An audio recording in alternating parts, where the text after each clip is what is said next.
At kita naman sa address nila, nakapihan. Mga menor de edad ito. Halimbawa, itong isang pinapakita ko, ang edad niya ay 15 years old. Based on this document, siya po ay may isa ng anak at ang civil status niya ay married.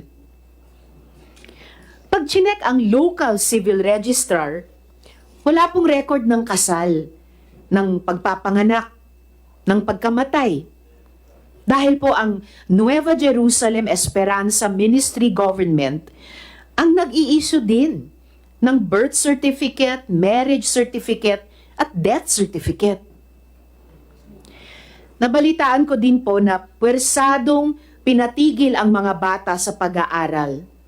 At halos 30% lang ang pinayagang pumasok sa school. Sino ang mga 30% na ito? Sila ang mga nakapasok sa 4-piece program. Sayang nga naman daw ang makukuha na cash transfer dahil makakaporsyento pa ang kulto. In fairness naman sa kanila, may at least 2 lehitimong proseso ng gobyerno sila na sinasalihan. Ang pagkuha ng ayuda at ang pagboto sa local at national na eleksyon. Sayang nga naman ang command vote. Kakaiba din talaga ang karisma ni J. Renz Kilario o ang tinatawag na Senyor Aguila. Ayon sa ating mga witnesses, siya ay nagkakasal, nagbibinyag, nagpaparusa, nagbibigay ng atas sa araw-araw. Tama naman siya sa mga media interviews. Hindi siya ang Diyos. Siya ang reincarnation ni Santo Niño. Siya ang Ginoo. Sus Ginoo. Why is this important to lay down, Mr. Chair? Because the cult is the vehicle they use to perpetrate the multiple abuses on the children of SBSI. The cult is the cover to avoid scrutiny. The cult is what they use to provide impunity to its leaders. The cult is what forces community members to look the other way even when abuse and exploitation happen right in front of their eyes. Sabi nga sa isang pelikula, if it takes a village to raise a child, it also takes a village to abuse one. Alam niyo po, ako po ay community organizer dati at suportado ko ang mga lehitimong people's organizations at ang right to organize. But when organizations are used to abuse children, when they are used to avoid the laws of the land, we need to take action. Ako po'y nagpapasalamat sa mga ahensya ng gobyerno na mabilis na nagresponde, lalo na ang DOJ, including the IACAT and the Bureau of Immigration, at ang DSWD. Nagpapasalamat din ako sa Diocese of Surigao para sa kanilang panawagan para sa kaligtasan ng mga taga-kapihan na biktima ni J. Renz at ng kanyang mga kasama.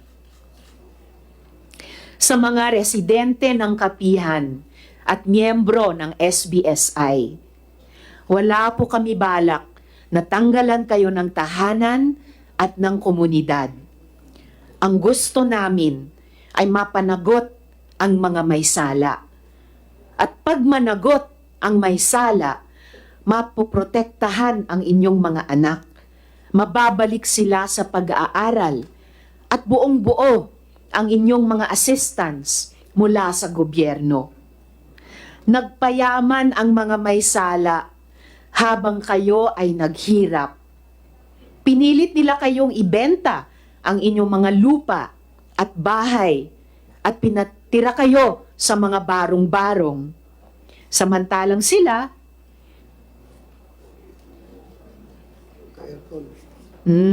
hindi nila binenta ang kanilang mga ari-arian.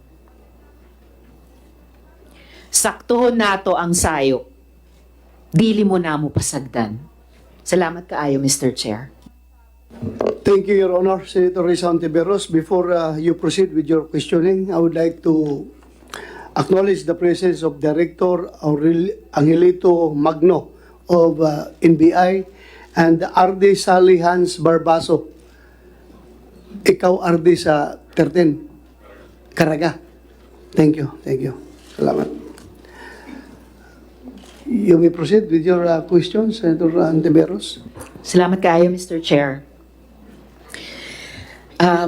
Gusto kong tawagin yung ating mga child victim survivors. Mr. Chair, sila po ay represented by counsel.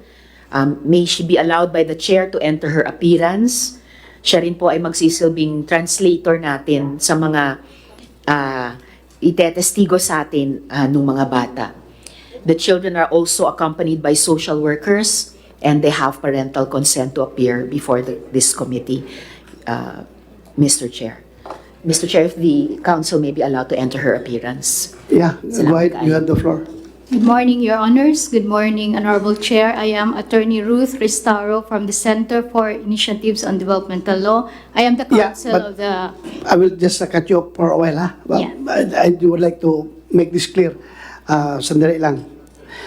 Before we propound questions directed to our minor participants in this Senate inquiry, I would like to make it on record that this committee is dedicated to safeguarding the best interest and rights of our children throughout these proceedings. In collaboration with my esteemed co-chair, Senator Risa Ontiveros, we have adhered to the guidelines outlined by the Department of Social Welfare and Development concerning the involvement of children in inquiries and hearings. It is of utmost importance to us that every aspect of this inquiry prioritizes the well-being and welfare of the minors involved.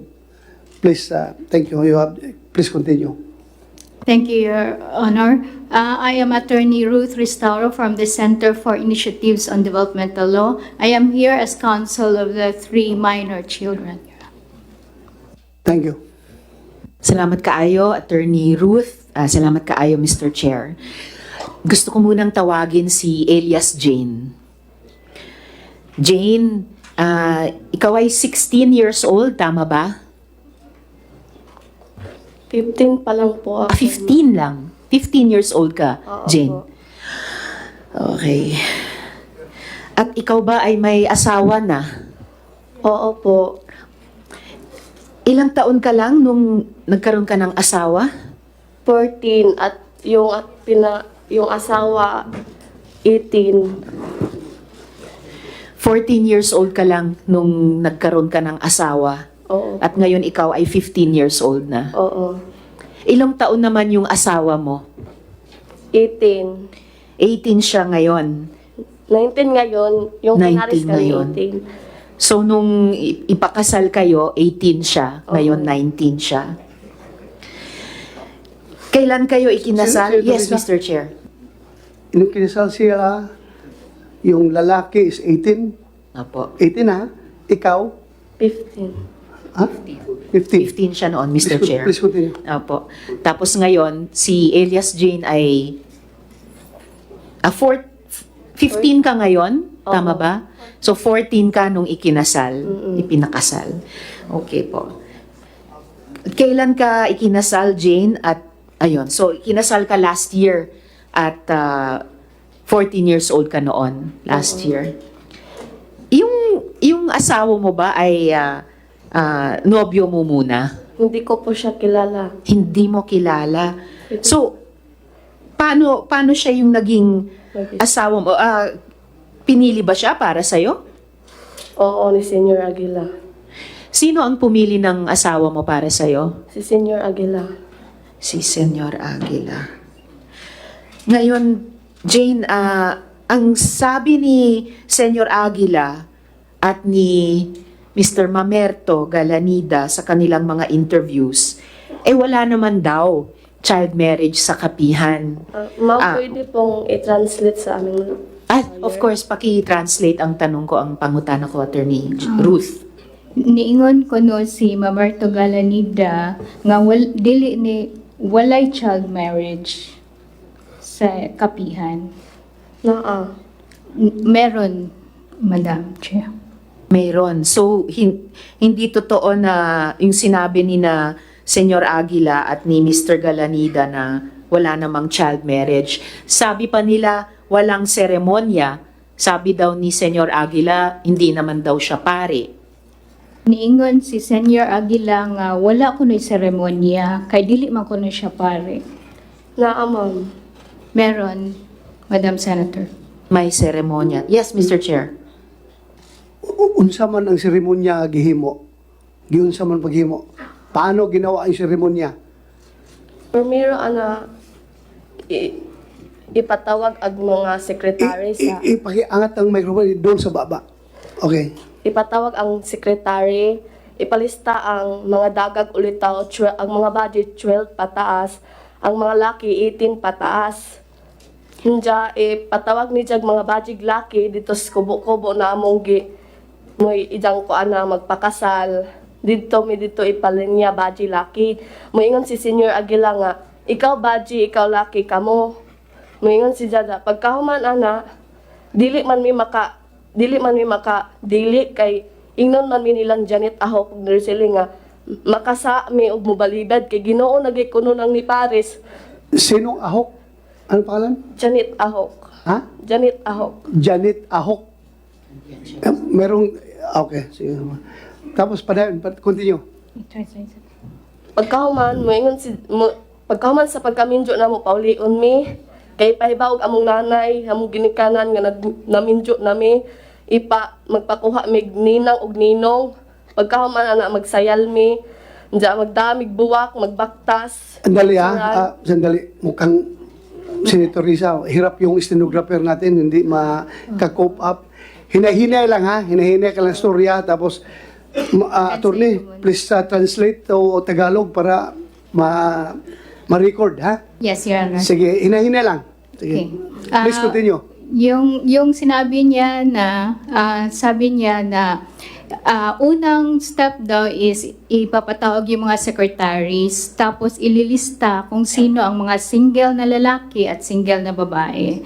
Tapos ang age ng mga babae ay 12 pataas, habang sa lalaki is 18 pataas. Tapos si Senyor Aguila, ang Magpares. Magpapares, sabi, ikaw, paired ka nitong isa. So, hindi daw sila pwedeng humindi dahil Diyos naman daw kasi ang nagsasabi na yun yung pares nila. And then, Jane, pagkatapos ng kasal, ano yung susunod na nangyari? Ija may ipakis sa among gipares. Unja, may among permahan nga mamatuod nga yung sugot mi. Ja, istoryahan mi parties nga ana nga mo na among bana way maka hiwalay namo kanarang kamatajon. Okay. Sabi niya, after sa kasal, ipakis sila, tapos may permahan sila na dokumento. At Anong dokumento yon? So parang marriage certificate?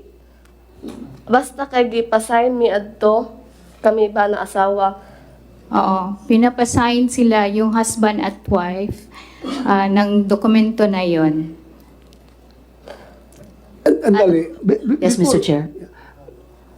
Ang pakutan ko was seremonyas. Nakakita pa kasal sa Katoliko o sa ibang reliyon? Nakakita ka? Barong ang lalaki, ang babae, nakadamit. Tapos, may pare na siya nagkasal. Ikaw ba, gidawat nimo si Kuan nga mamahimo nung bana? Ikaw ba na, ginadawat ba nimo si Jane na mamahimong asawa? Something like that. Paghuman, giyon saan na paghihimo sa kasal ba? Seremonyas. Kung ma-recall mo, giyon saan nga seremonyas. How did he do that? Giunsa man ang kanang pamaagi sa pagkasal ninyo? kanang moingon siya nga ikaw baji, ikaw laki ka muna. Unya paghuman anak kay paghuman sa at among inog among ginikanan nga minjo na mi magkuan mig ninang ug ninong ni among hawitan anak nga buwak. Ja picturean mi. Okay. Okay. So, after the pairing, sinabi ni J. Renz na ikaw babae, ikaw lalaki, kayo na.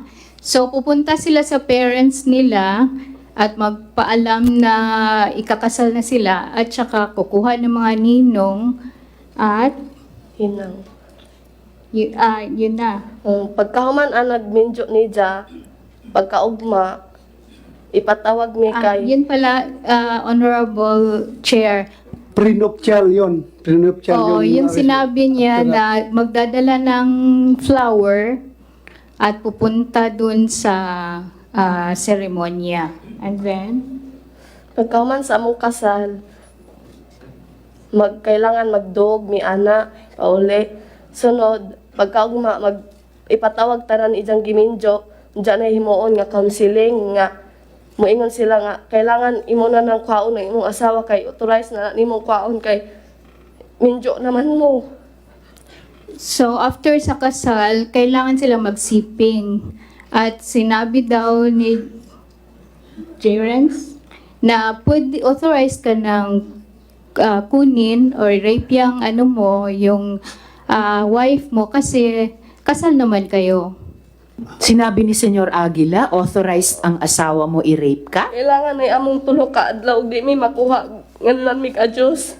Kailangan daw makuha sila in 3 days. Otherwise, they will be called na nag-adyos. Ano yung... Sige, mamaya gusto kong itanong, Mr. Chair, ano ba yung adyos na yan? Pero ituloy mo muna, Jane. Ano yung susunod na pangyayari? Kasi sabi mo, sinabi ni Senyor Aguila, sinasabi, authorized yung mga asawa i-rape Opo. kayo. Senator Risa, sandali lang Yes, ha. Mr. Chair. Andito ba parents mo? Nasaan ang parents mo ngayon?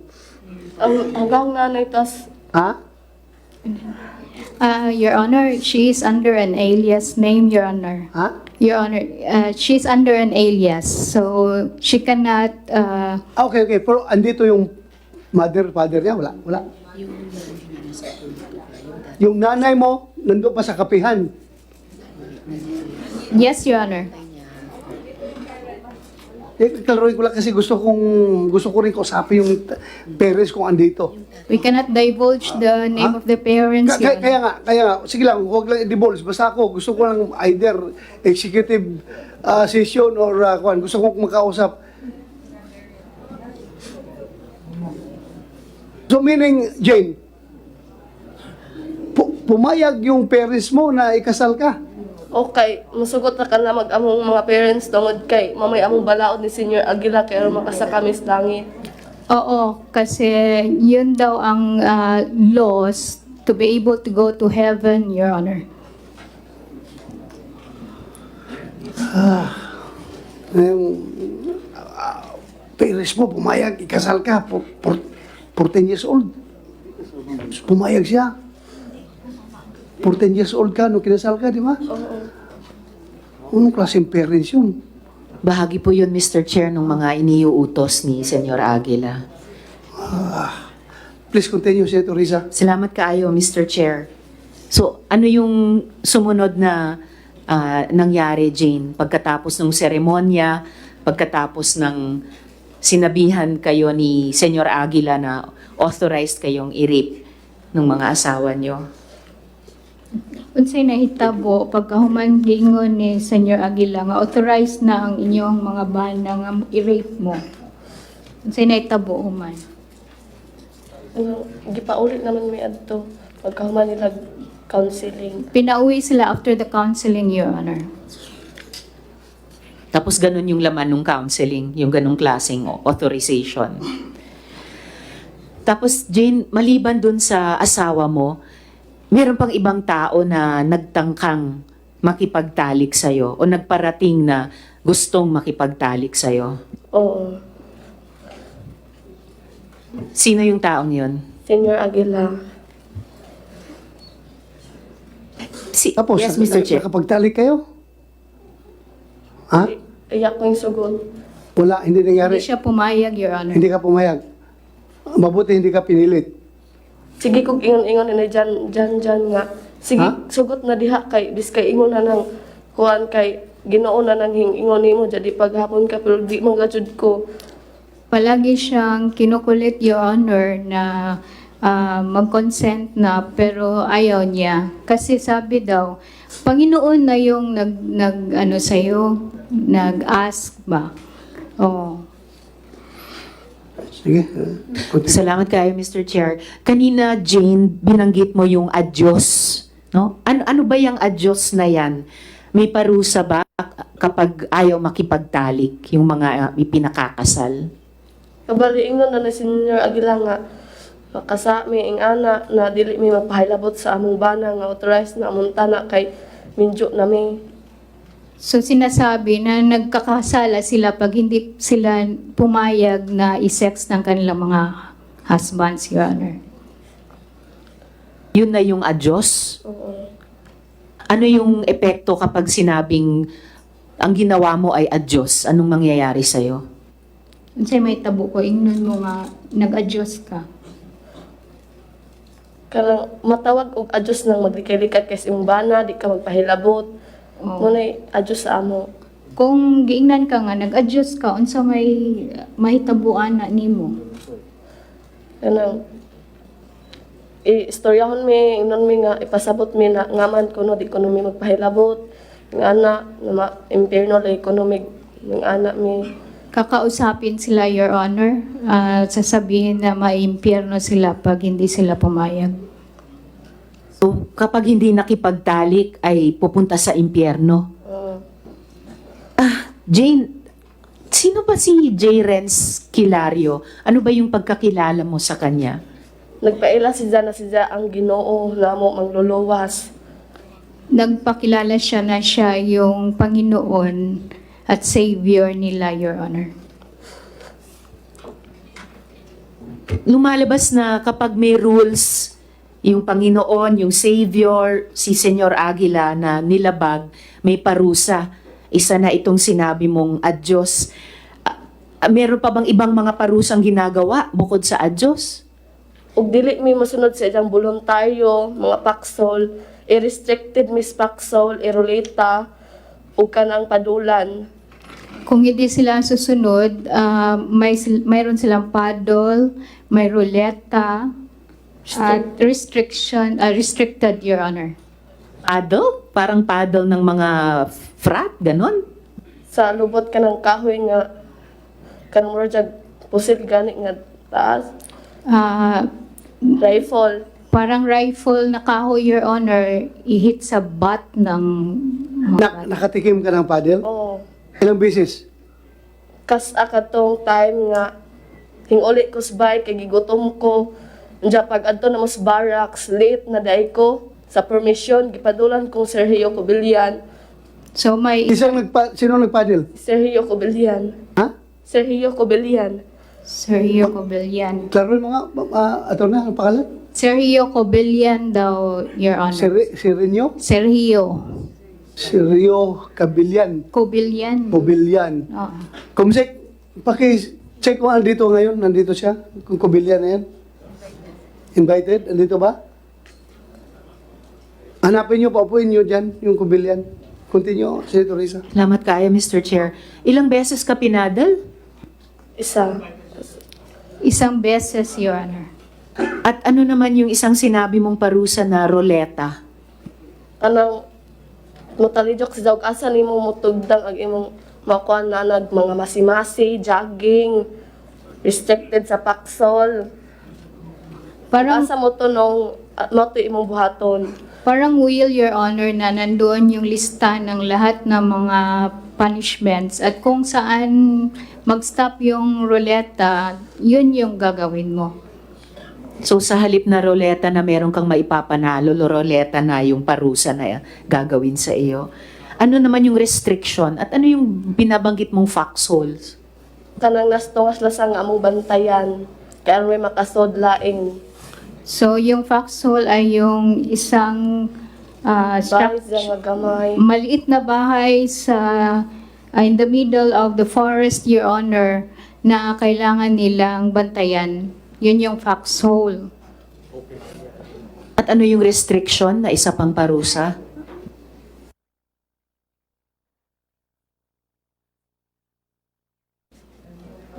Unsa man na-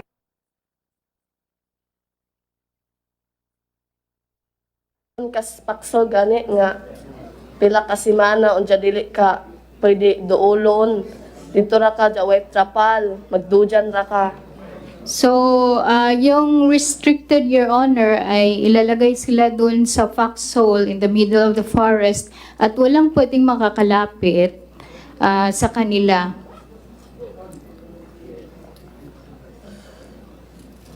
So, sa kabila ng lahat ng itong mga pag-uutos, pagpipilit, pagpaparusa, Jane, nung nasa kapihan ka, nakapag-aral ka ba? Dili pwede na mo eskwela kay gibawal ni Senior Aguila kay makasa ekonomi kay si gani kuno nga Ginoo wa magay kuno yung eskwela kami na bahinoong sumusunod ni Dia. So, bawal sa kanila ang pumunta sa eskwela, Your Honor, kasi sabi ni Senior Aguila, siya nga na Panginoon, hindi nga siya nag-aral eh. Sila pa kaya? Oh. So, kung kailangan ko pang itanong, Jane, so bakit mo naisipan na tumakas? Tungod kay sa katong giminjo ko nga gipugos ra ko ug dili pwede pa eskwelahon ug kinakapuyan tungod kay na mga masimasi hakot og buhangin, graba ug mga kahoy ug dili pwede ka pagawason nila ug kanang dagag ulitaw pa ka ug pera namo nga mga dagko na mga adult dili pwede sila mo gawas ug dili check attendance sila sa voluntaryo.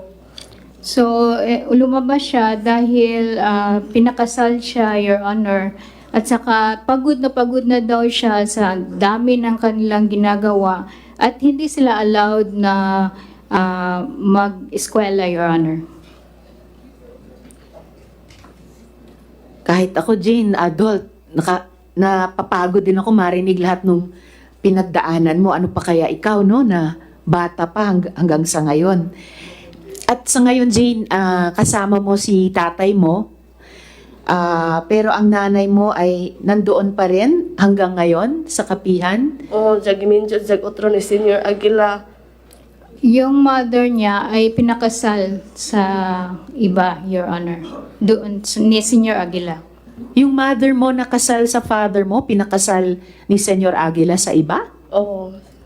Paano mo nalaman na pinakasal siya sa iba? Katong pag-praglit na mo flag racing nga gipatawag si nanay ug katong laki. May flag racing sila doon, Your Honor, na pinatawag yung nanay niya at yung bagong husband niya, yung lalaki. Kay dili kuno pwede og dili mi pares kay di kuno mi kasaka sa arka ni Noe. Hindi daw pwede na walang pares dahil hindi sila makakapasok sa arka ni Noah. Noe. Hindi pwedeng walang kapares dahil pag walang kapares, hindi maililigtas. So dapat, parang yung mga hayop sa arko ni Noah, dapat pares-pares. Okay. Well, dagang salamat, Jane, ha? Baka mamaya may mga tanong pa sa iyo, pero ngayon pa lang maraming salamat sa pagsasalita mo sa amin. Alang-alang sa sarili mo at sa ibang mga bata pa na tumakas at yung mga maraming bata pa na nando doon. Dagan salamat eh. Jane, Hindi ko ma-imagine. Jane? Yes, Mr. Chair. yung lahat, tanan gipanulti ni mo diri karon walay nagtudlo kanimo ni ana. Ako Tinuod na ang ikaw ray ako mismo Ha? yung dool nila tungod kay walay nagtudlo ha. Oo, kay gusto Sige, na. lahat ng sinasabi mo ngayon, walang nagtuturo sa iyo na sabihin mo yan. Wala. Lahat yan base sa iyong personal experience. Dili man ko kasubay og buya na agihan. Hindi ako makakapagsabi, Your Honor, kung hindi ko nadaanan. Okay. Thank you, Jane. Salamat. Salamat kaayo, Mr. Chair. Ako rin po ay talagang buong pusong naniniwala sa sinabi ng mga bata dahil talagang tumakas sila sa kanilang eksperyensya. At yun ay kinikwento nila sa atin kahit napakahirap nilang sabihin yung kanilang pinagdaanan. At may kasabihan nga po tayo na the truth will set us free. At nagpapasalamat ako sa mga bata. Namumuno sila sa atin sa ganitong gawain. Kaya maraming salamat sa inyo.